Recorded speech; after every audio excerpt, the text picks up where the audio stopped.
Hi, guys. This will be the first of hopefully daily diaries for Quad Heroes, which I do with video instead of just text. I figured it was an easier way to sort of put a face to the name. I'm Ryan, by the way, designer of Quad Heroes and the person behind Wonderment Games. First of all, anyway, I want to thank everyone for being here, being part of this campaign, or if you're considering backing the campaign. Thanks for checking us out. I appreciate it. So here we are, the morning of the second day of the campaign. We are almost at the 24-hour mark into the campaign. In about an hour's time, we'll reach 24 hours. And as it stands, Kickstarter is at 159,000 Canadian dollars, a little bit past 3 times our initial $50,000 funding goal. And we are at 830 backers. Thank you all for joining on this relaunch. It's super much appreciated, and I think things are just going to keep getting better. So a few things I need to address. First off, there was an error in the pledges in terms of the amount of the discount in one of the bundles, or perhaps both. I think just the one, the hero pledge, the bundle savings says 18 US dollars. That was a math error on my part. The actual discount is, I think, 18 Canadian dollars. Not really a big deal. Verifiable by checking. It was just a math mistake on my part. My apologies for that. Certainly no deception intended whatsoever. A few other things. Some people have been asking about stretch goals and if we intend to have them on the campaign. And my initial intention was to not actually have traditional stretch goals as part of this campaign. The primary one being, I think that the game is complete as it is. There is still some sort of refinement and fine-tuning in terms of development on some of the scenarios that will happen in the few months immediately following the campaign. So adding new content kind of scares me from the perspective of adding development time. So I don't want to create content for stretch goals that adds to development time. The second aspect is cost. Adding stretch goals is great in terms of building excitement from backers, but at the same time, everything that we add costs money. And the pledge levels and the costing and everything is worked out based on where the game is now. So it's important to not increase cost too much. The margins that we have on the campaign, despite the fact this is an expensive product, relatively speaking, the margins are not particularly high. And obviously there's potential for unforeseen costs, things like freight and all of those sort of behind the scenes costs that no one really sees eat into any potential profits in producing a game. So there are some reasons why I hadn't really intended to do stretch goals in this campaign. However, I have had a change of heart in a few ways, and I do intend to add some different kinds of stretch goals with the details to follow later today. But what we're thinking is that, I say we, I mean basically Danny and I. First of all, I want you guys to, I want to acknowledge Danny Dawson for his amazing work in the comments thread and just with his help in the campaign overall.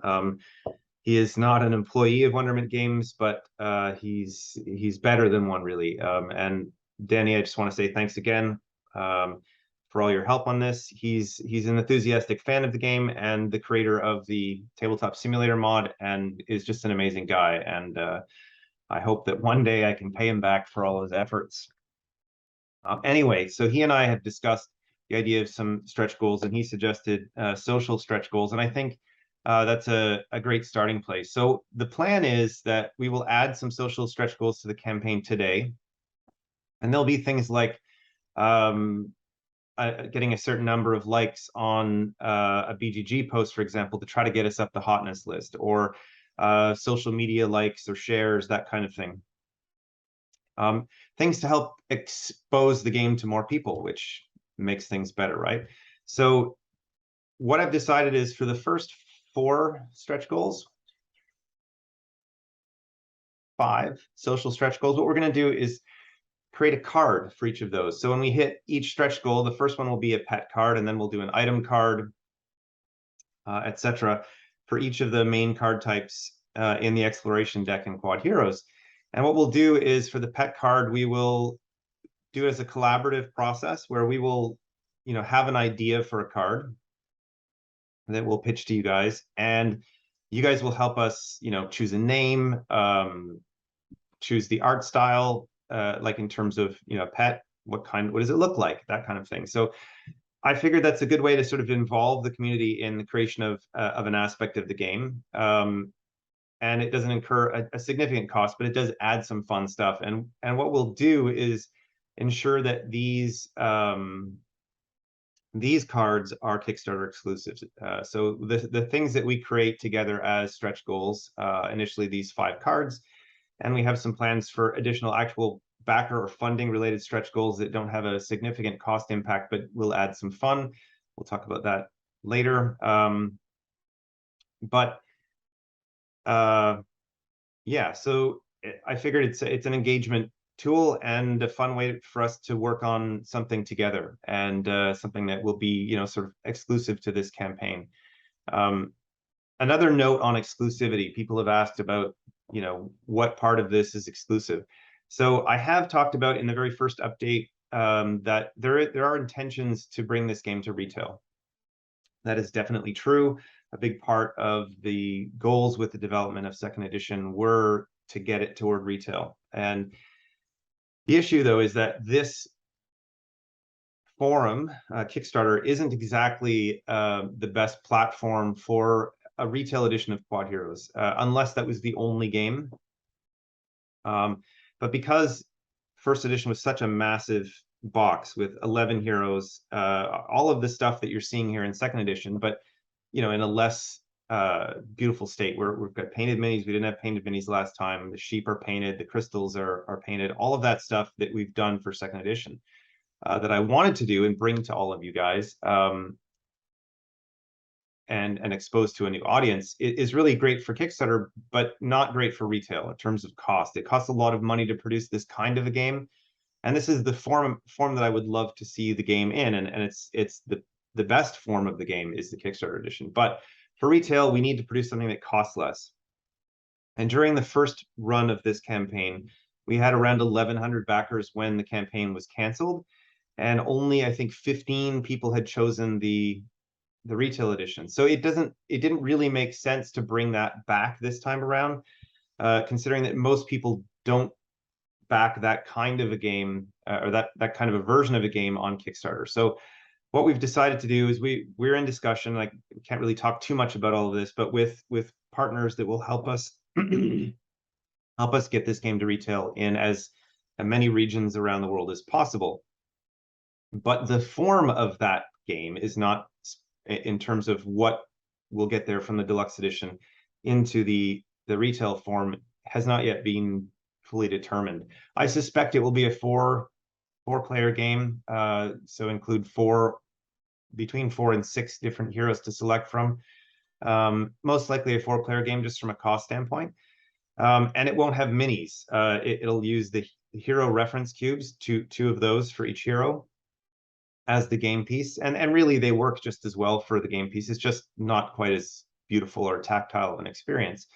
So regarding exclusivity, to make a short story long and vice versa, essentially this edition of the game is a Kickstarter exclusive.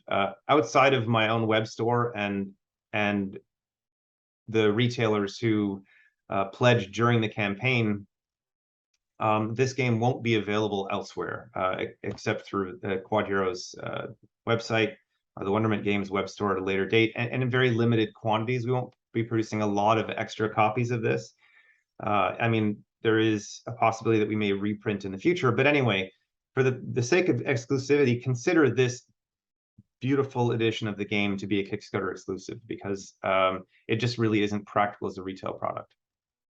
So if that helps you make your decision as to whether you should buy now or later, if you want the game in this form, back the campaign, because that helps make it happen.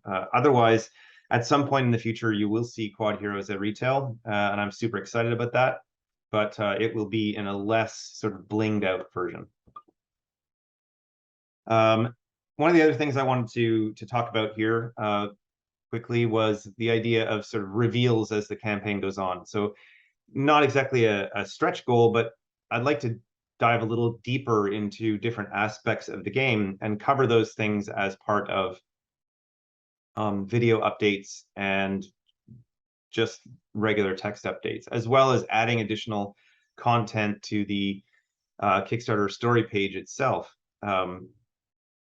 One of the things with kind of being a one-man shop here with Wonderment Games is that kind of I do all the graphic design, all of the animation, all of the rendering, all of the everything, you know, with the help of some friends like Danny and others with some behind-the-scenes stuff. But it means that I'm kind of I have blind spots in terms of what people need to see to understand the game better and to, you know, sort of help sell it. Even though, you know, I've been in the business of selling Quodd Heroes for quite a number of years now. I think 7 since the first prototypes that I brought to Gen Con. I don't always know how to pitch it well. I know that when people sit down to play Quodd Heroes, they buy it. That's consistent at every convention I've ever gone to. That at least 1 or 2 people who sit down at a demo of a 4-player game get up and purchase the game immediately. So I know that people like the game and they enjoy it. But how do I, you know, convey those ideas? So if you have any ideas in terms of the kinds of things that, you know, could appear on the Kickstarter page to make it clearer what the game is about, how it plays, what it feels like to play, please share it in the comments of this post or in the comments thread in general. I would love to hear back from you guys. And in general, the feedback in the comments thread, I know I have not been as active as Danny in terms of answering questions in the comments thread. That just because I've been kind of overwhelmed with everything going on in the background and creating all of the stuff that needs to happen and trying to post on social media and create ads and all of the things that need to happen to keep the momentum moving on the campaign. So I do hope to be more active as the campaign goes on and sort of things start to settle into the middle of the campaign.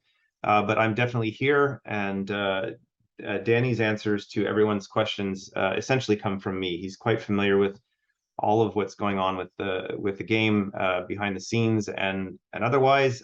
So he's a great resource for answering questions. And once again, thanks, Danny, for all of your help. I guess that's about it for this video update. I will have some specific details on the social stretch goals and other stretch goals in this update, the text version of this update, as well as I'll likely post another one, another update as the day goes on.